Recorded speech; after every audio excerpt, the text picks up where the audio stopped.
Hello everyone, my name is Rahul Sethi. I write and edit the Emerge newsletter. Today I'm speaking to Rick Dugan, a consultant at Accenture, and I'm going to speak to him about data analytics and a whole lot of other things that I think everyone's going to find interesting. Thanks for seeing me today, Rick. It's my pleasure. Yeah, I know that we've been trying to make this happen, and I appreciate you showing up really early and helping me out with this. No worries. Great. Yeah, so, before I met you, I was speaking to some of my professors, Professor Parker, Jason Parker, and Bill Heffley, who's our program director, about what are the topics I want to speak to you about. Mm-hmm. And what I'm going to focus on during this interview is your experience in consulting, and I'm going to stick to the analytics sector. Yeah? Okay. So I like to start these interviews by asking the person about their history. You might want to tell me a little bit about how you started working and how your journey has been so far. Well, I can go back quite a bit on that since I've been in the professional field since 1983 is when I graduated from undergrad school. I got my undergrad in a Bachelor of Science in Computer Science. Mm-hmm. I went to Texas State University, and back then. I was drawn to and kind of focused very much so on computers, so I thought computer science was the right field to be in. I was heavily influenced by growing up watching Star Trek, so that had a lot Star to do Wars with it. Or Star Trek? Star Trek. You're a Trekkie. I'm a Trekkie. I actually remember going to the very first Star Wars when I was probably a senior in high school, Mm-hmm. so if you were around if you were born when it was. I was but a twinkle in my father's eye. Yeah. I got out of school, and my first real job was working for, as a programmer, working for the state of Texas, and I got into a regulatory body that regulates oil and gas in the state of Texas. I did that for a couple of years. I got onto a really quick project with mapping the whole state of Texas, and when you're regulating the oil well industry in Texas, every time they go and drill a hole in the ground, there's like 30 or 40 permits that have to be filed and logged. And back in the day, they did all that on cloth maps. So I was actually on a project to digitize and put that onto a computerized map. So there was a lot of stuff that was in the process of becoming so much more commonplace today. Yeah, I think today we probably have Google Maps for something of this sort. This was long before that. But I ended up leaving the state and going to work for the software company that made the software for that that firm. So that kind of played out. Next thing you know, I end up working for a video company, a video rental company in Dallas, and I didn't realize it at the time. My dream was always to go to work for NASA, and I was in this weird situation, and I ended up at Blockbuster Video. I ended up in the very early days when there was only like 200 stores. And I was there for an 8-year period where the company grew from 200 to over 5,000. Right. And it was a phenomenal time. There was a guy who owned the company at the time called Wayne Huizinga. He got into other things, and eventually he took over this little teeny video rental store chain that had been started here in Dallas. My understanding is the guy who started Blockbuster went off and started toll tag systems, so it's kind of an interesting how some people are gifted with that entrepreneurial gene and how to start ups, and then you've got big money like guys like Wayne Huizinga who came in and really massively grew it. So during those 8 years, I got to go out and do rollouts of major software acquisitions. We went out and we'd acquire a whole region or a whole country. So I did a big rollout in the UK when we bought the largest competitor there, Ritz Video. And I got to do the first opening of a store down in South America for a Spanish-speaking store. So lots of cool adventures, lots of very exciting stuff. And as I was doing more and more of this international work, I kind of wanted to get more into that side of the business. The software and the deployment side. The just expansion of the business in international venues. Okay. So what happened was I went to my boss and I said I want to transfer, and he said, "No, Rick, you're too important to me where you're at." Because what I had done is I wrote the point of sale system. Now my boss was heavy into the specs and he wrote the specifications for everything, but I developed it, and it was really a tiny little shop. So long story short, it was a pretty amazing experience. I got to see how a single company could redefine everything related to a specific genre of business, because they redefined the whole video world. They were the actual largest customer of Hollywood at the time. We used to get preferential treatment because if we said, hey, we need to see another movie, maybe it would be good if you could make another Clint Eastwood Western, because that's what sells. And we had that kind of influence and pull. At the tailing end of that, when I was asking to move into international, I was kind of told, nope, you're too important in the role that you're in. I decided to just go to grad school, and I knew that grad school would open up more opportunities for me. So went to UTD at that point. Yeah. And I That's went us, UT Dallas. Yep. So basically, I finished my UTD time. I came back to my boss at Blockbuster and said, "Okay, I'm going to leave now." And they said, "Wait, hold on. We'll pay you an extra little bonus to stick around for 6 months," because Wayne Huizinga, the guy who'd done this amazing growth spurt from 200 literally to 5,000 stores. Wayne Huizinga bought the business 6 months before I started, and he sold it 6 months before I left. So I was really there right in the Wayne Huizinga years and got to see what a visionary can do when they want to change, an industry. So it was nice. I got rewarded for sticking around. I got to see a transition over. When I got out of school and got out of Blockbuster, I ended up going into the consulting field. I've actually been in the consulting field ever since. Yeah. I ended up going into this little niche software company that did merchandise planning. It was called Intactics.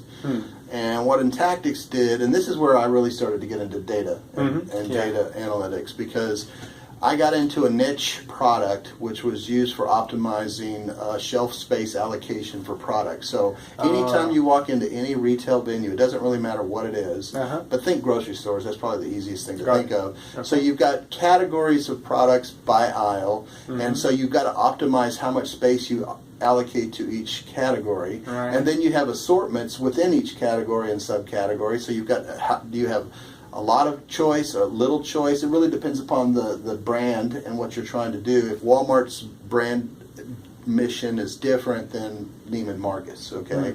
So you're not going to try to have the same assortment and mix of products, because you're not only optimizing, you've got a finite resource, and it's called shelf space. Yeah. And you've got to balance several things. How long does it take the supplier to replenish everything from my store? So do I have a backroom stock? Sometimes you don't. So everything has to sit on the shelf. And when you have a stock out, you're obviously going to have lost sales. If you're overstocked, you're taking up space of something that could be selling for you. Yeah. So it's a real optimization exercise if you think about it. So that's how data analytics, I think, crept into my life initially.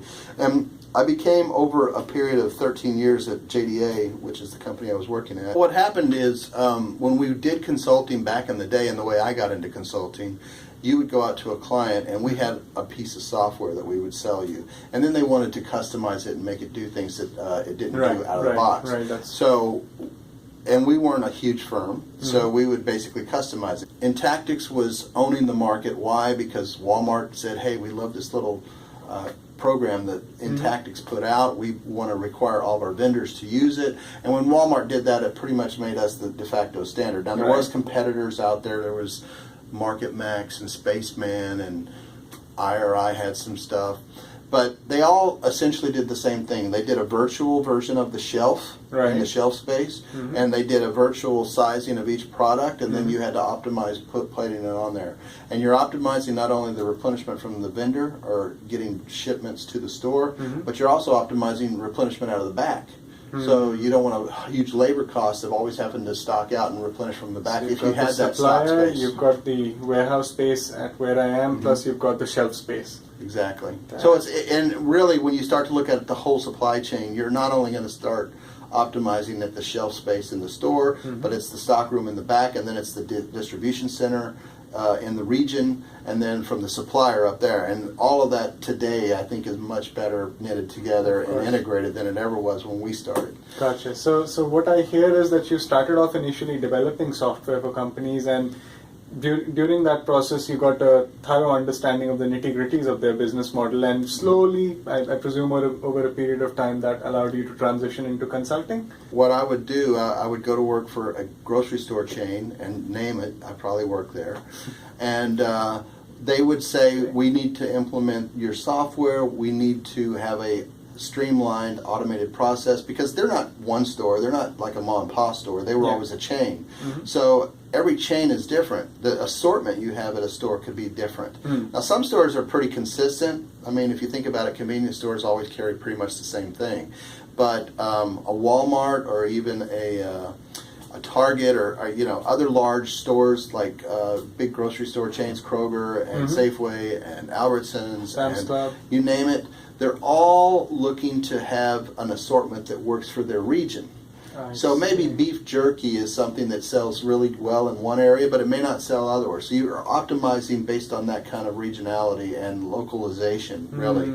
So all of that starts becoming new features that start out as concepts with clients who want a new feature added to the base software.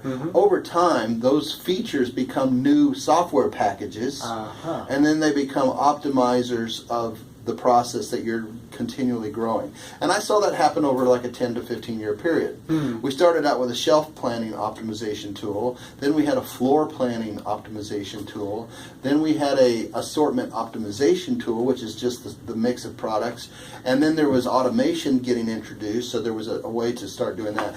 So all of whatever you've mentioned, it seems that a lot of this, you know, as you've put it, paraphrased it, that it started off as an extension to a base product, and then it became a feature in a product in its own right. It's really how everything works. I know GFS, the Google's MapReduce technology. I know that initially started off with them trying to come up with a scalable model for their search engine. Eventually, that became, when Apache acquiring it, it became a software in its own right, and now everyone's using it for different applications. That's right.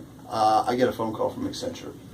And they said, hey, how would you like to come work for us and be an expert in your field of what you did before? How would you like that? Would you like to come and help our clients? Because we have clients that want to do that, and we're an integrated solution provider, so you know, you'll always be one part of a bigger puzzle, and you'll be looking at that entire supply chain. You'll be looking at that enterprise system, that ERP system that is managing so many different things. So yeah, of course, I took it. So that was roughly 9 years ago. In fact, I just in the last couple of days celebrated my 9th anniversary at Accenture. Congratulations. Yeah. So I, for many years, went out and worked with our very large clients and a couple of big box retailers, a couple of large grocery store chains. In my space, if you think about it, in some areas, like in the grocery store, the actual chain won't manage the space on the aisle. They'll outsource it. And I want you to think of like colas or beers.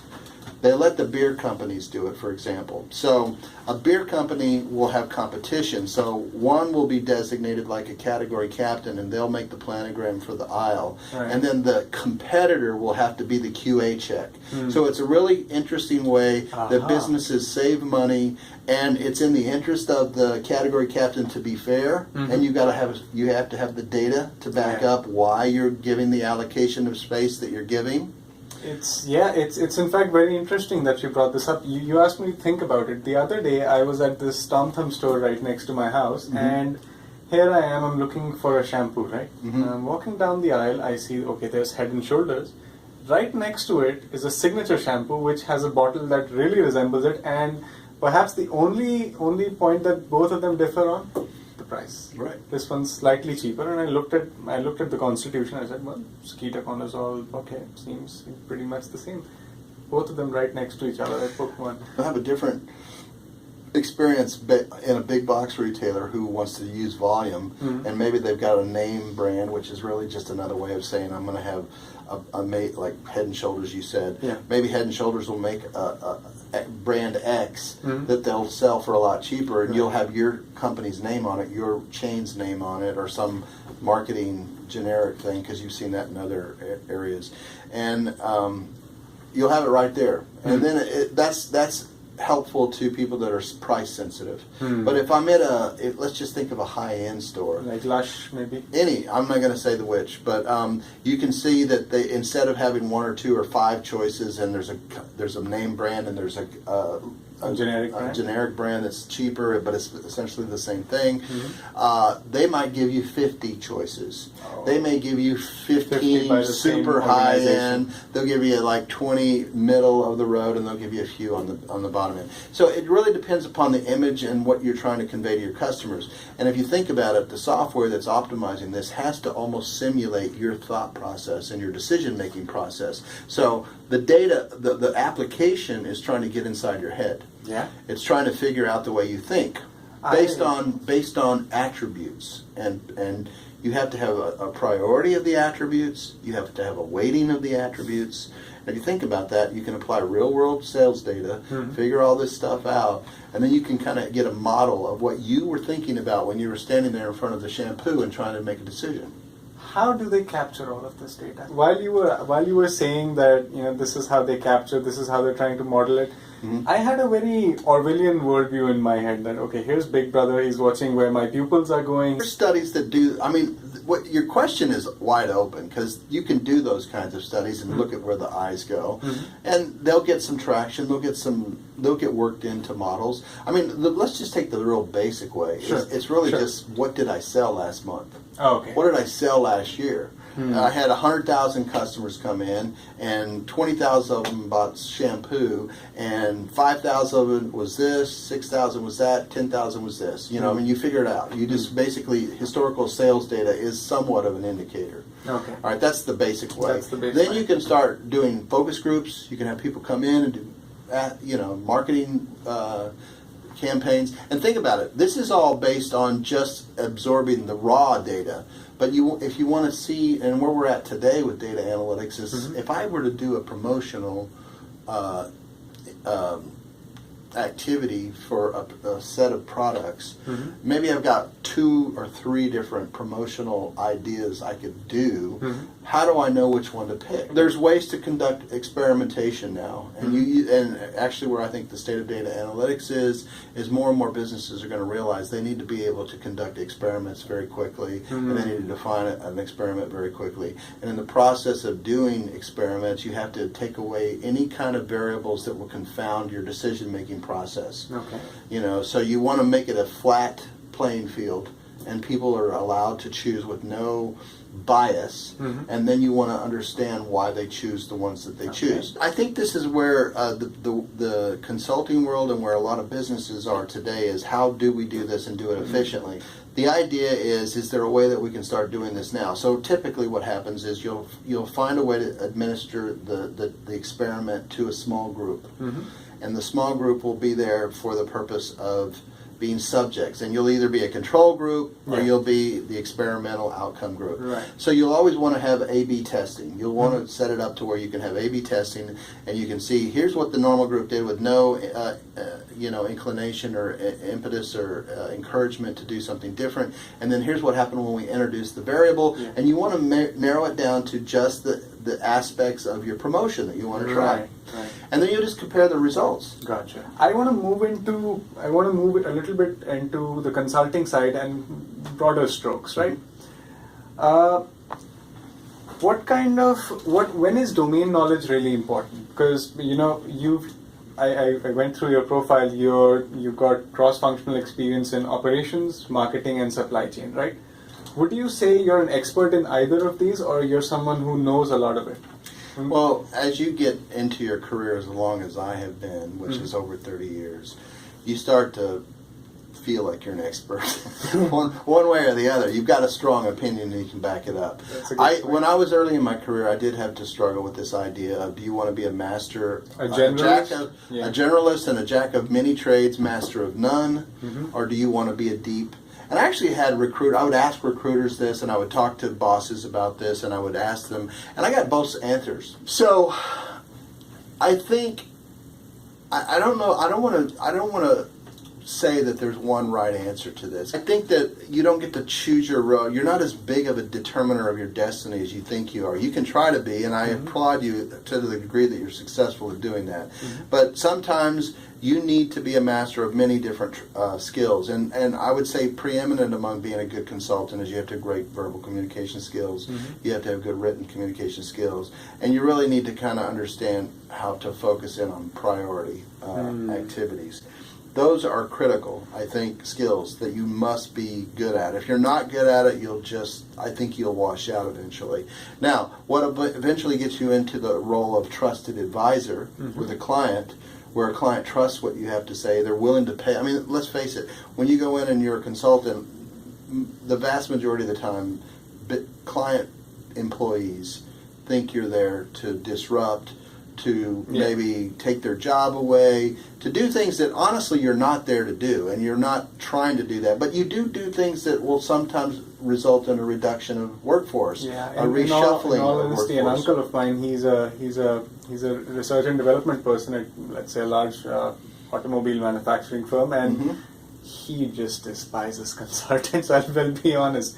He tells me consultants are only here to look at your watch and tell you the time, and they'll bill you for the time that they do. And it's not cheap. It's not cheap. Yeah. So the reality is that consultants these days, I think, really have to earn their money, and they always have. But I remember when I was at Blockbuster and we had Anderson Consulting come in, which was the precursor to Accenture, and we thought the same thing. I mean, we always thought, hey, look at these guys just out of school, green behind the ears. They don't know anything about our business, and they're coming in here to train them, basically. We used to think that. And for the most part, there was a lot of young people. And really, when you think about a consulting firm, you got to look at the different stratification of your employees. When you hire somebody out of school, they're not productive. They don't make money for the firm. Initially. You're molding them, and you're trying to make them an asset for the firm. I think initially you're investing, you're spending money on getting You're training them. Yeah. You're getting them up on your delivery methods and how to do things for clients that clients are willing to pay for. Right. So you're a gopher. I mean, that's a kind of a really dumbed down term, but you do start out with that kind of work to do because you're not bringing expertise to the table. So they put you in situations, and the nice thing about consulting is instead of being in a career for 20, 30 years and really staying with a very continuous set of conditions to deal with, you're always changing. Every 3 to 6 months you're in a new client, you're dealing with a new set of problems, new set of priorities, a new set of communication challenges that you have to work your way through. So long story short, I mean, they invest in you a good chunk of your first few years. Let's say your first 2 years, you're an investment, and then you start to become a consultant and a manager, which is really where your prime earning for the firm is. As you get into senior manager, now you've got an opinion. You can strong and forcefully back it up. You can provide expert input to clients and help guide them. You're networking, and you have the relationships that you built up over your career to that point, where you can possibly drive new sales for the consulting firm, and eventually you get to managing director, and then you're working on very large clients, and we call them diamond clients. And these are very large clients that usually have multiple engagements going on simultaneously. Gotcha. So in order to justify the billing rates that the consultants charge, you've got to understand where you're at in that pecking order and how you can contribute. And the idea would be that the road I ended up taking is I became a deep expert in merchandise planning and category management, and that opened the side door to become good at supply chain and understanding supply chain. There you go. Okay, that's in fact what I was getting to. That I don't suppose that I could probably see you on an oil and gas project anytime soon. No. So it appears to me that there's a demarcation between the domain and the vertical. I'm loosely throwing these words out there, but ONGC, oil and gas, is a domain, whereas IT or merchandising is a vertical that could exist in just about any industry. Well, you could say that the two primary customer groups that I supported in my merchandise planning category management days was retail and consumer packaged goods. Let me take this a step back. Why I wanted to ask you this question was because in our MSBA course, there are different tracks, electives that you can take, right? There's a supply chain specialization, there's a medical specialization, then let's see, there's a finance specializations, and then there's an operations excellence track. I was thinking from that question, if from that perspective, What was those are specializations in what? For a business analytics program. Oh, okay. Those are the different specializations that you can take. For instance, again, I'm not a finance person, so I don't think I can give you that example. But online marketing is something that I know would be covered in the marketing track. Right. But if someone were to exclusively take the operations track, they'd probably deal with things like Six Sigma, but they wouldn't deal with SEO. Do you see what I mean? Each of those areas do mean a certain set of topics and a certain set of problems that you're trying to optimize and solve for. But the underlying data scientist role is the same. Data points in, a formula to optimize, and you're always optimizing to make one of those variables go high or go low, Yeah. whatever the Yeah. ideal condition is. And you got to find as many factors that can drive or predict or causal analytics, them to make a decision in the way you want them to. That actually answers my question, yeah. So, because what I was thinking was, if let's say I do my specialization in operations, but I end up finding myself in a role which is based in marketing, then at least at an executive level, I can pick up the domain knowledge that I need to be able to do well in that role, right? Well, let's understand something though. Mm-hmm. We've been gathering data for decades now, and in a lot of cases, companies are sitting on mountains of data and they don't know what to do with it. Yeah. So let's start out at the very beginning. Where do I start with my analytics endeavors? Well, let's just say I'm going to do something with this data that I'm sitting on, and I don't know what it really means. I don't know what the value of it is. I'm probably sitting on some value, but I don't know what it is. So you need to do something called exploratory analytics, and you need to just get in there and start to identify the trends, the patterns, see what emerges out of the data that can give you insight to various aspects of what you're doing. And then you get into the predictive and the causal analytics later as you start to drive, okay, now I understand this construct is in place. I understand that these are the variables that can be modified to adjust behavior. And then basically if I change this, what's the outcome? Is it statistically correlated to be significant so that if I do this enough, I will get a very positive outcome to the quantity that justifies, let's say, the cost, because experimentation isn't free. You can't do all this stuff cheap or free. It's going to cost you something, and at the end of the day, you're still a business. You're still in this to be profitable, and you can't you're not a think tank that can just sit there and absorb all this information and knowledge and not turn it into something that drives revenue at the end of the day. Yeah. And what I hear is that someone who understands data science, statistics, A/B testing, t-tests, just the basic statistics, and knows how to apply them should be okay regardless of the domain that they enter in. When does specialization become important then? It depends upon the economy. I mean, right now the economy is so hot, and everybody who's looking for a job can probably find one. You can't always predict that. That's why I say if you're able to drive your road, the path you end up taking, kudos to you to the degree that you're successful. But you don't control the economy. You don't control the global economy. You don't control demand. I mean, I would say that you should think about these things because if you're supporting socialism, for example, and you think that that's the road to nirvana, and there's no evidence that actually creates nirvana. It creates Venezuela, and obviously I'm letting a little bit of things shine through here, but you're going to see that there's consequences. No, people need to understand this. Consequences are there in everything that you can either decide for yourself or things that you don't decide for yourself. So when you think about that, you need to understand that you take on a set of circumstances when you're looking for work. Gotcha. So when you ask about specialization, honestly, I always tell people you should go where your heart is, where you have the most passion, where you have the most interest. I was curious about space, but I ended up working in a video company. And actually it changed my life because I've been in retail and CPG ever since. Those niche categories of expertise have peaks and valleys of demand and need. Gotcha. You know, so I got a little tired of that, and that's what really caused me to start wanting to move on to something else. And after a while, it doesn't present any new challenges because you've done it so many times you could do it in your sleep. So when you think about data analytics, I think the cool thing, and it will be dependent upon the individual, is do you always like facing new challenges? Well, I think you can get into new challenges in any one of those areas of emphasis that you want to focus on. Let me just put it this way. What works really well for me is I've remained throughout my career very curious. I've always embraced learning new things. And as long as I can stay there, I think that keeps me somewhat interested in what I'm doing. If I were so bored to tears that I hated my job, I would tell this to anyone. If you hate your job and you can't bring yourself to be happy about what you do for a living, maybe you should look for another job. Maybe you should look to do something different. Makes perfect sense to me. Awesome. I'm gonna ask you a few more questions before we finish.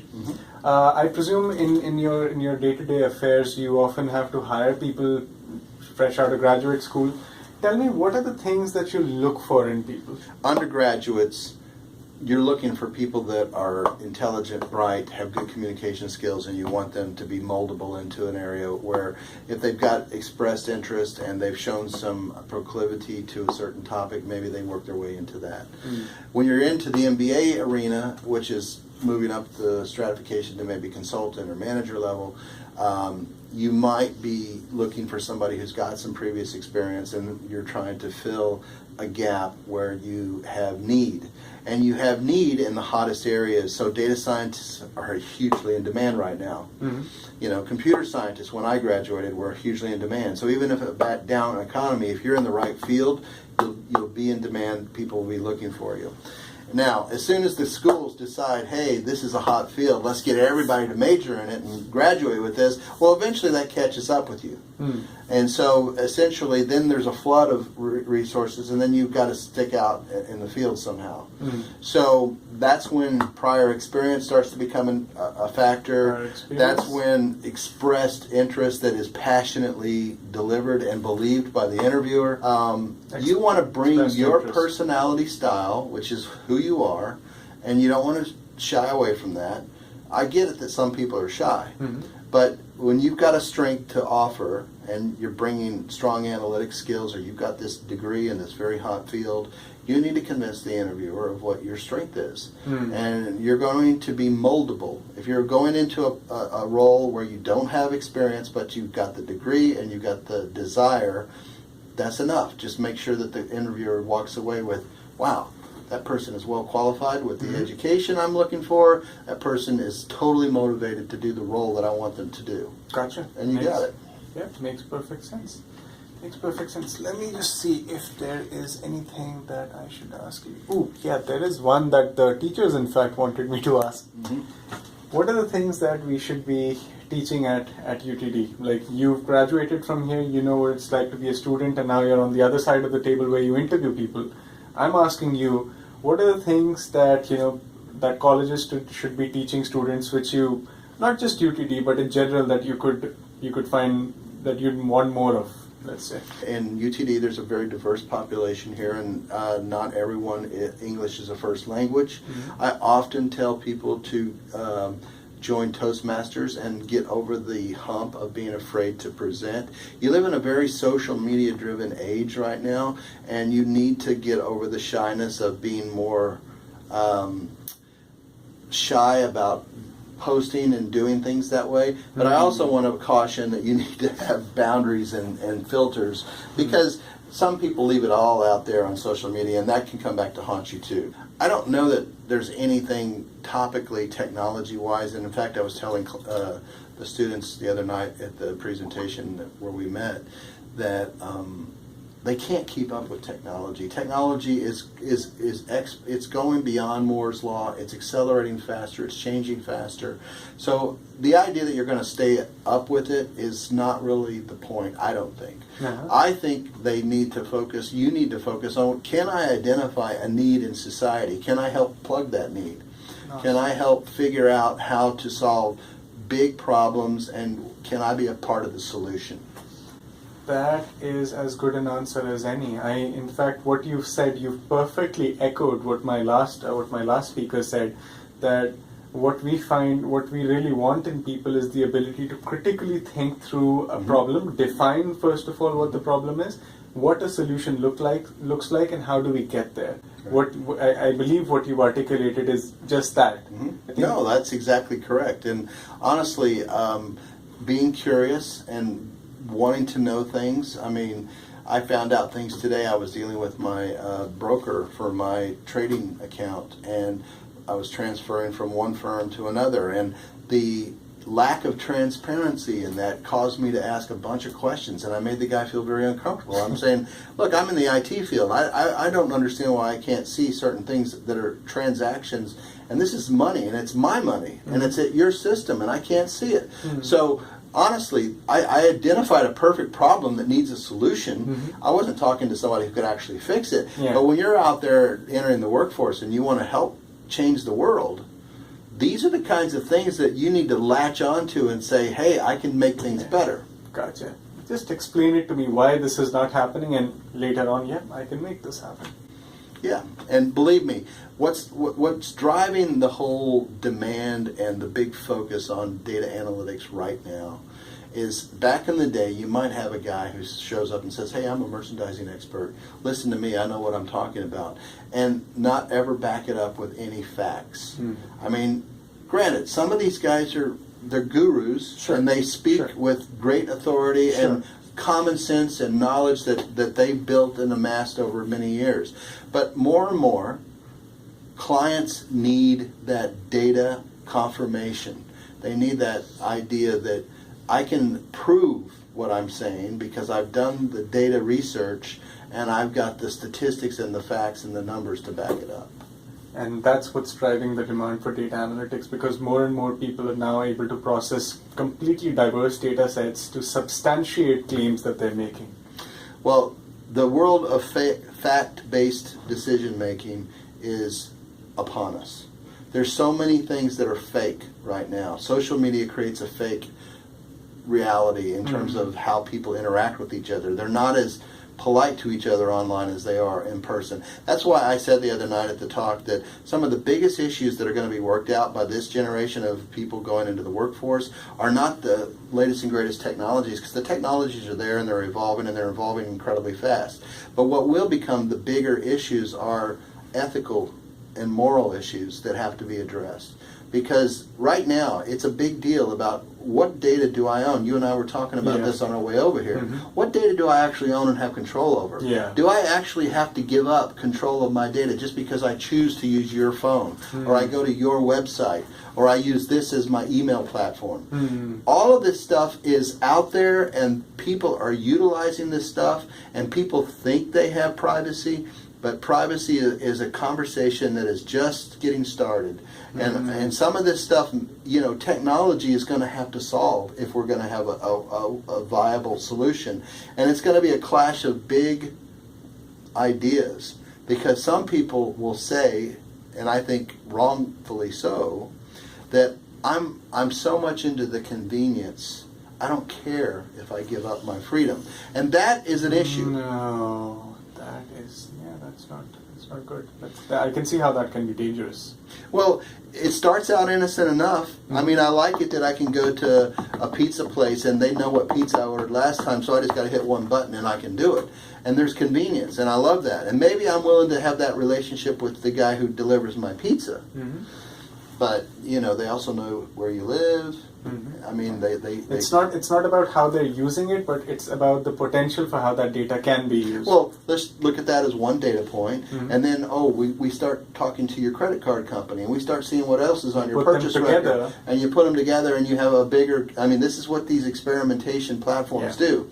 So you can almost see the clash will happen in data analytics, because in your quest to get more and more data points to factually prove this is what drove this decision, or this is very highly correlated to this behavior, do I have to tread on your privacy? And if I allow you to retain your privacy, what does that do to my data set? Is my data set still a statistically accurate data set, because now I've got people opting out, they're not being as candid with me as I would like them to be, and therefore, is there a correlation with something about that person's thinking process that pulls them out of my data set, and I lose a whole segment of my customers because I don't understand them? What can I say? Thank you very much, Rick. I mean, you weren't kidding when you said you can talk big picture. Thank you very much for speaking to me today. That gives me a lot of material to work with. My pleasure.